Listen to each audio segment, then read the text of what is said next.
Hoje estamos para mais um vídeo de PKXD. Então bora lá, pessoal. Vamos aqui na lojinha.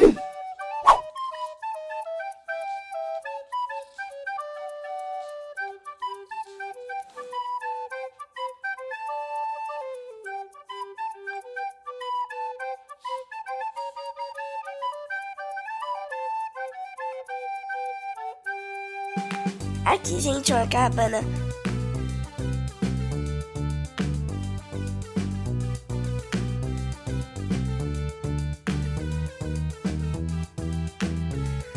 E temos essa cabana aqui de acampamento, barraca de acampamento. Então vamos lá. Custa 20 gemas. E também temos essa fogueira muito linda com 15 gemas.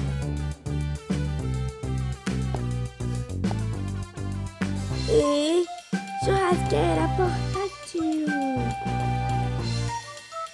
Eita, ele já ficou pobre, gente. Ele já ficou pobre. 9 gemas. Ele já virou pobre no PKXD.